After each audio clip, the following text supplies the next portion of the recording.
नमस्कार दोस्तों, नमः शिवाय जीवन ज्योति चैनल में आप सभी का हार्दिक स्वागत करती हूँ। दोस्तों, आज की वीडियो में आप सभी लोग जानेंगे पूजा के विषय में, अर्थात प्रतिदिन की पूजा के विषय में क्या-क्या बातें हमें ध्यान में रखनी चाहिए। इसके विषय में आप लोग जानेंगे कि पूजा में हमें कितने पात्र रखने चाहिए। जब हम पूजा करते हैं तो पुष्प, प्रसाद, दीपक जलाते हैं, जल का कलश रखते हैं, तो इन सब सामग्री का हमें क्या करना है, अर्थात चढ़ाए हुए पुष्प कब हटाना है, भगवान की तस्वीर और मूर्तियों पे लगे हुए चंदन हमें कब हटाने हैं, अक्षत वगैरह हमने अर्पित किया है तो उसका क्या करना है, प्रसाद को कितनी देर तक रखना है और कब वहां से हटाना है, मंदिर की सफाई हमें कैसे करनी है प्रतिदिन की पूजा के समय, और कलश के जल का हमें क्या करना चाहिए। बची हुई जो बाती होती है दीपक की, उसका क्या करना चाहिए। सभी बातें आप लोग जानेंगे जिससे कि पूजा में, प्रतिदिन की पूजा में हमसे कोई भी त्रुटि और गलती न होने पाए। तो चैनल पे पहली बार है तो चैनल को जरूर सब्सक्राइब कर लीजिएगा। वीडियो आपको अच्छा लगे तो एक लाइक जरूर कीजिएगा। कमेंट बॉक्स में नमः शिवाय जरूर लिखिएगा। दोस्तों, सबसे पहली बात आइए कर लेते हैं पूजा के पात्र के विषय में। दोस्तों, आप सभी लोग जानते हैं कि पूजा के लिए हमें अलग पात्र रखना अति अनिवार्य होता है, क्योंकि जो प्रतिदिन के प्रयोग में लाए गए पात्र होते हैं उनसे हम पूजा नहीं करते हैं, अर्थात जल के लिए या भोग प्रसाद के लिए या आरती के लिए हम उस पात्र का प्रयोग नहीं करते हैं। तो सबसे आवश्यक मैं बता दूं कि इतने पात्र तो आपको रखने ही चाहिए। जैसे जल का लोटा, चाहे आप पीतल का रखें या तांबे का रखें, लेकिन जल का जो लोटा है वो कितना रखें, 2 लोटा आप लोग जरूर रखें। 2 कलश जल का, छोटा या बड़ा जैसा भी आप रखना चाहें, 2 रखें। क्यों 2 रखें? इसलिए कि मान लीजिए कि जब पूजा करने हम लोग बैठते हैं तो सबसे पहला कार्य होता है कि कलश में जल भरकर, अर्थात लोटे में जल भरकर हम लोग वहां पे पूजा स्थान पे रख देते हैं, जो कि सुबह से शाम तक वहां पे रखा हुआ होता है। तो मान लीजिए परिवार में और सदस्य हैं तो बारी बारी से सभी लोग पूजा करते हैं, कोई पहले कर लिया, कोई थोड़ी देर बाद किया, तो एक अगर अन्य और पात्र रहेगा, लोटा रहेगा, तो उससे अन्य सदस्य, जैसे तुलसी जी को जल देना है, सूर्य देव को जल देना है, शिव जी को जल देना है, तो इस तरह से वो दूसरा जो लोटा है वो प्रयोग में आता रहेगा और ये जो जल का कलश है वो मंदिर में आपके पूजा स्थल पे रखा हुआ रहेगा। दूसरी चीज क्या है? पूजा की एक थाली। पूजा की एक थाली जो कि पूजा सामग्री रखने के लिए सबसे अनिवार्य होती है, इसे आप अलग एक मंदिर में हमेशा रखें, उसको किसी अन्य प्रयोग में न लाएं। दूसरी चीज, एक आचमनी आपको रखनी पड़ेगी, क्योंकि आचमन करने के लिए, भगवान को स्नान कराने के लिए स्वयं की आचमनी, स्वयं का आचमन करने के लिए और अपने ऊपर जल छिड़कने के लिए, इस तरह से प्रत्येक कार्य के लिए आचमनी रखना होता है। और एक छोटा पात्र आपको रखना होता है, कलश की तरह होता है, छोटा आता है पात्र, चाहे आप कलश की तरह, लोटे की तरह लीजिए या फिर ऐसे भी आता है जिसमें हम जल रखकर आचमन वगैरह करते हैं, तो एक अलग उसको रख लीजिए, क्योंकि कलश वाले जल में से बार बार उसमें से जल हम लोग नहीं निकालते हैं। अब बात आती है कि एक आरती के लिए आप लोग दिया ले, जिसको आरती दानी भी कहते हैं, वो आप लोग रखें। और दिया जलाने वाला जो होता है उसको दोस्तों सबसे आवश्यक है कि आप एक नहीं, कम से कम 3 या 4 रखें, क्योंकि सुबह के समय भी दीपक जलाए जाते हैं, शाम के समय भी। तो ऐसा ना हो कि सुबह आपने दीपक जलाया और शाम को मान लीजिए कोई जल्दीबाजी है, कोई दिक्कत है, तो किसी परिस्थिति में तो आपके पास अलग से दिया जलाने के लिए पात्र होंगे, तो आप उसमें भी दिया जला सकती हैं। वो पात्र बाद में उसको धुलकर आप साफ कर सकती हैं। तो इसलिए दिया आप लोग एक से अधिक ही रखें तो ये ज्यादा अच्छा है। धूप बत्ती या अगरबत्ती के लिए जो आता है पात्र, उसमें लगाकर रखा जाता है, उसको भी आप लोग रखें। ये है आवश्यक जो वस्तुएं थी, पात्र थे, ये मैंने बता दिया। और भी आप लोग अखंड दीप जलाने के लिए पात्र आते हैं, ये सब, और जो अखंड दीप के ऊपर चिमनी रखने वाली आती है जाली, उसके लिए बहुत सारे और पात्र होते हैं, लेकिन ये प्रतिदिन इस्तेमाल करने वाले पात्र मैंने बताए।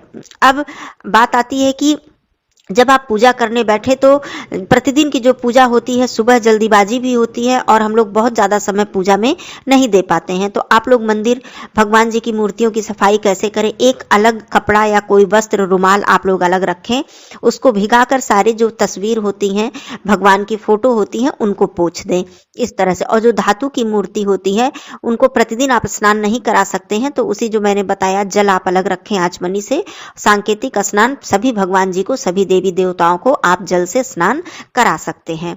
और उस वस्त्र से आप पूरे मंदिर के जितनी भी तस्वीर हैं उसको साफ कर सकते हैं। अब बात आती है कि जो आप पुष्प चढ़ाते हैं और जो चंदन लगाते हैं, इन दोनों चीजों को कब हटाना चाहिए।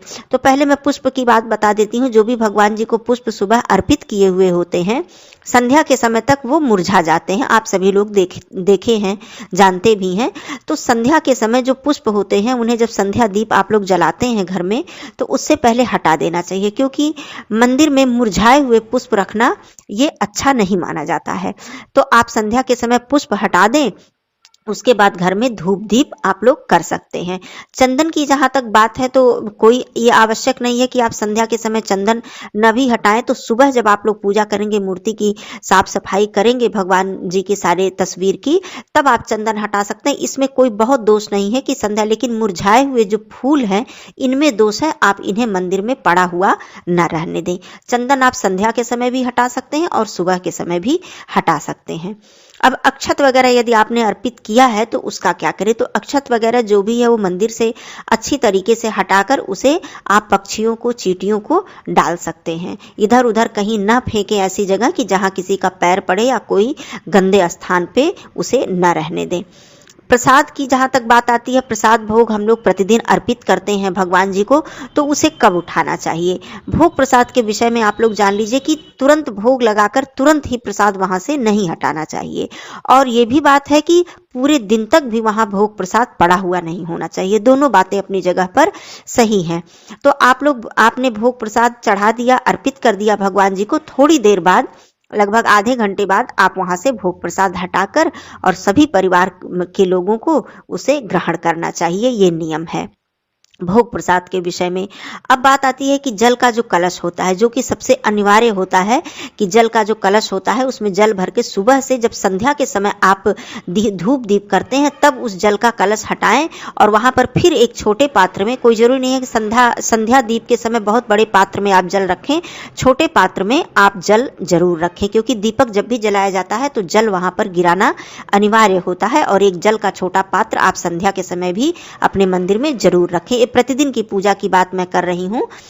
तो और जो सुबह का जो जल का कलश है दोस्तों, उस जल को आप लोग ले जाके किसी गमले में, किसी पौधे की जड़ में, साफ सफाई जहां पे रहे वहां पे उस जल को आप लोग डाल सकती हैं। और उस जल को आप अपने घर में, अपने रसोई घर में छिड़क भी सकती हैं, क्योंकि वो जल बहुत ही पवित्र होता है और उसमें देवी देवता का वास माना जाता है। तो इस तरह से भी करने के बाद आप उसे गमलों में, पौधों में डाल सकती हैं। अब बात आती है दीपक की, जो कि प्रतिदिन सुबह और संध्या के समय हम दीपक जलाते हैं। तो दीपक में कभी कभी ऐसा होता है कि बाती बच जाती है, तेल खत्म होने के बाद बाती बच जाती है, उसका क्या करें? उसको भी जिस तरह से पुष्प हैं, आप लोग पुष्प को हटा कर ले जाकर कहीं उचित स्थान पे, गमलों के जड़ में, पौधों में आप लोग डालते हैं, उसी तरह उस बाती को भी कभी भी जब पात्र की आप साफ सफाई करें तो इधर उधर बाती को कहीं ऐसा ना हो कि निकाल के आपने फेंक दिया, उसके बाद दीपक वगैरह की साफ सफाई कर लिए। उस दीपक की जो बाती बची हुई है उसको भी ले जाकर उसी तरह जहां पर आपने फूल वगैरह डालते हैं, पौधों में, गमलों में, इस तरह से पेड़ की जड़ में जहां पे स्वच्छता हो, इस तरह से ले जाकर उसकी बाती भी आप लोग डाल सकते हैं। और इसी तरह पुष्प वगैरह जो है वो भी आप लोग, बेलपत्र वगैरह आपने अर्पित किया है, समी पत्र अर्पित किया है, तो इन सब चीजों का बहुत ही ध्यान देना अनिवार्य होता है, क्योंकि पूजा करने से ज्यादा इन सब बातों पर भी ध्यान इसलिए देना चाहिए कि कहीं ऐसा ना हो कि इन सारी गलतियों की वजह से हमें पूजा करने का पुण्य फल प्राप्त न हो पाए और जाने अनजाने में हम कहीं ना कहीं दोष और पाप के भागीदार बने। तो इस तरह से पूजा से संबंधित सभी सामग्रियों के विषय में हमें ध्यान रखना चाहिए। दूसरी बात और भी बता दूं कि पूजा की जितनी सामग्री होती है या पूजा से संबंधित जितने भी वस्तुएं होती हैं, कुछ भी, कोई भी वस्तु होती है, उन्हें आप कभी भी जमीन पर न रखें। चाहे वो धार्मिक पुस्तक हो, चाहे वो धूप दीप करने वाला पात्र हो, चाहे वो प्रसाद चढ़ाने वाला पात्र हो, किसी भी तरह की कोई भी सामग्री आप जमीन पर न रखें। हमेशा जब आप पूजा के पात्र साफ सफाई करते हैं तो उसको भी कभी जमीन पर रखकर साफ सफाई न करें। यदि आपकी ऐसी व्यवस्था है कि जमीन पर बैठ के आपको करना पड़ रहा है तो उसके लिए आप कोई एक पाटा हो, एक पीढ़ा हो लकड़ी का, उस पे आप अपने पूजा के पात्र को रखें और वहां पर रख के पूजा के पात्र की साफ सफाई करें। तो इस तरह से इन सब बातों का ध्यान भी देना पूजा में अति आवश्यक होता है। तो आप सभी लोगों को ये वीडियो उपयोगी लगा हो तो एक लाइक जरूर कीजिएगा। फिर मिलती हूँ दोस्तों अगले वीडियो में, तब तक के लिए धन्यवाद। नमः शिवाय।